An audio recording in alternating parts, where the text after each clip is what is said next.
The non-gutted PC, everything's already screwed in there. So there's screws normally around the board. You can look for them on yourself. Each manual is going to be a bit different.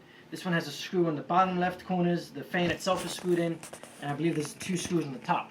So up there you got the power supply and the video card are already in there, causing them to be having an output here and an output here as well. The motherboard's also clipped into the tower itself. So you got to make sure you do all that correctly. It will be in your manuals if you're building your own PC. It's a bit different for each one, but it's the same general idea. So what else is in here is that we're going to need to put in the hard drive. So the hard drive, some of them have pre-built conceptions for them, some of them don't. This one has a nice little slot here. You stick the hard drive in. You can screw it in, but we don't need to right now. Put the hard drive back in there. It clips. We're going to need 2 things. This one right here, this rainbow cable, I believe is the one that's plugged into the power supply. So this one's going to power it. I put it in upside down. And there we go.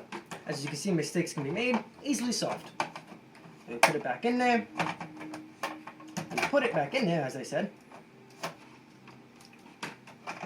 Put it back in there. And there we go.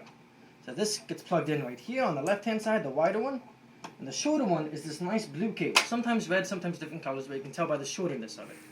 So we're going to take the 90-degree edge on it, plug it into the hard drive here.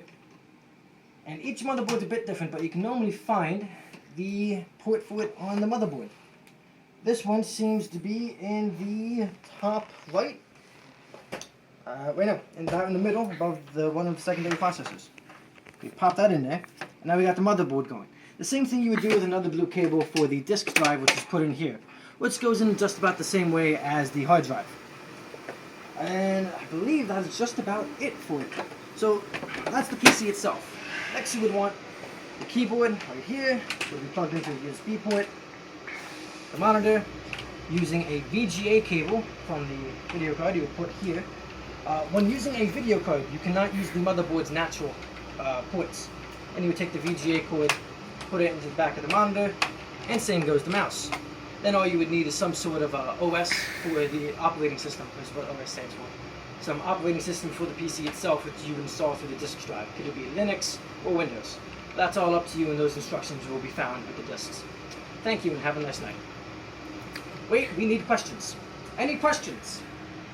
How would you make yourself grounded before working on a computer? First, you would want to make sure you're not wearing rubber shoes, or rubber sole shoes. So you would do that and just walk over to any metal object. Let's take this fire extinguisher, for example. Grab it, I'm grounded. I'm not going to shock anything, motherboard won't go down. Question?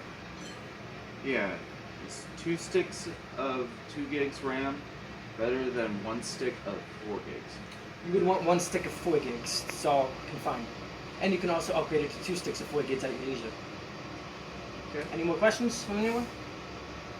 No, I think we're good. Awesome, thank you, and have a good night. Bye.